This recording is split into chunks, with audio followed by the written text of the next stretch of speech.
اب اس میں صرف 4 چیزیں بچتی ہیں. اس میں فائبر بچتا ہے 0.1 گرام. اب فیصلہ آپ خود کر لیں کہ کہاں پہ میں نے آپ کو اتنی ساری چیزیں بتائی تھیں جس میں 88% پانی کا حصہ تھا، اب وہ پانی بھی اس کے اندر موجود نہیں رہا.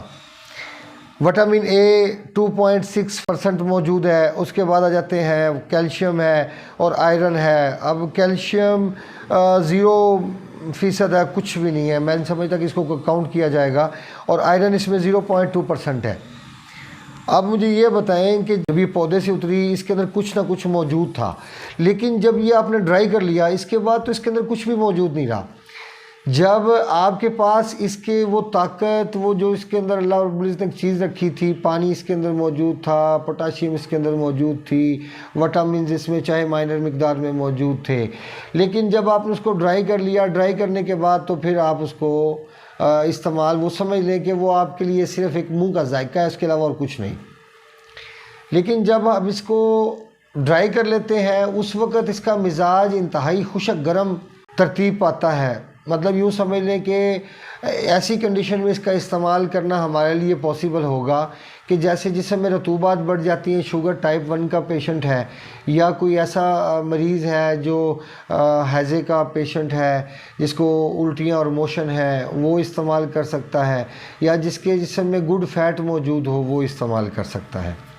لیکن وہ بھی صرف اس وقت تک استعمال کر سکتا ہے جب تک کہ اس کی ضرورت ہے. جب اس کی ضرورت ختم ہو جائے گی یا انسان کی نفسیات تبدیل ہو جائے گی، اس کا مزاج تبدیل ہو جائے گا، تو پھر اس کا استعمال بند کرنا ہوگا، کیونکہ یہ انسانی فطرت کے عین مطابق نہیں ہے. ہاں یہ ضرور ہے کہ اگر آپ تھوڑا سا چرپرا پن نہیں کریں گے تو اس کا ہضم ہونا، خوراک کا ہضم ہونا مشکل ہوگا. لیکن اس کے لیے آپ بلیک پیپر کا استعمال کر سکتے ہیں. اب میں نے آپ کو بتایا کہ صرف کچھ جگہیں ایسی ہیں کہ جہاں پہ آپ، جیسے ہیضے کا پیشنٹ ہے نا، اس کو اگر آپ ریڈ چلی کا کیپسول بھر کے دیں پاؤڈر کا، اور اس کو 2 کیپسول آپ ایک ٹائم میں کھلا دیں، کس چیز کے ساتھ، دار چینی کے کہوے کے ساتھ یا لونگ ڈالنے ساتھ، اس کا کہوہ تیار کر کے آپ اس کو استعمال کریں، تو آپ یقین کریں کہ آپ کو دوسری دفعہ کیپسول استعمال کرنے کے بعد شاید تیسری دفعہ استعمال کرنے کی نوبت آئے کہ 2 گھنٹے کے بعد جب اس کو رپیٹ کریں گے تو آپ کے موشن بند ہو چکے ہوں گے.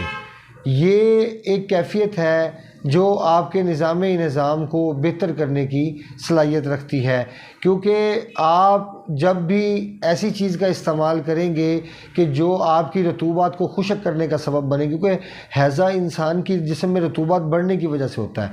جب رطوبات خشک ہونا شروع ہو جائیں گی تو پھر مجھے بتائیں ہیضے کی تو نام و نشان باقی نہیں بچے گا، نہ ہی الٹی رہیں گی اور نہ ہی موشن رہیں گے، دونوں طرف سے معاملہ ٹھیک ہو جائیں گے. کیونکہ سرخ مرچ کا استعمال صرف ہمیں وہیں سوٹیبل ہے ہمارے لیے جہاں ہمیں رطوبات کو خشک کرنا مقصود ہو. اگر آپ اس کو بیڈ فیٹ میں استعمال کرنا چاہتے ہیں تو آپ خام خیالی کا شکار ہیں. اگر آپ اس کو ایچ پیلوری میں استعمال کرنا چاہتے ہیں تو اب اس میں تب بھی آپ اس میں، ویسے سمجھتا کہ آپ اس کا فیصلہ درست ہوگا آپ کا. اگر ٹیومر کے اندر یا بواسیر کے اندر سرخ مرچ خارش کی صورت میں استعمال بالکل نہیں ہو سکتی. یہ تمام حالتیں ایسی ہیں جس میں سرخ مرچ کا استعمال ان مسائل کو بڑھانے کا سبب بنے گا، نہ کہ ان کو کم کرنے کا سبب بنے گا. اگر آپ آؤٹ آف کنٹری کا مشاہدہ کرتے ہیں، باہر کے علاقوں میں جاتے ہیں، تو وہاں آپ کو سرخ مرچ کا استعمال نہ ہونے کے برابر ملے گا. صرف پاکستانی لوگ ہیں جو سرخ مرچ کا استعمال کرتے ہیں، وہاں کے لوگ ایسی مرچوں کا استعمال نہیں کرتے. اور یہاں سے نہیں بلکہ آپ ایران سے شروع ہو جائیں، عراق اور ان تمام علاقوں کے اندر ایسی کوئی چیز موجود نہیں. تو میں سمجھتا ہوں کہ ہم اس سے فائدہ تبھی اٹھا سکتے ہیں جب ہمیں اس کی ضرورت ہے. لیکن افسوس سے کہنا پڑتا ہے کہ ایسے بہت کم لوگ ہیں جو ریڈ چلی کا استعمال کر سکتے ہیں، لیکن پھر بھی وہ استعمال کرنا چاہتے ہیں تو ان کی مرضی ہے.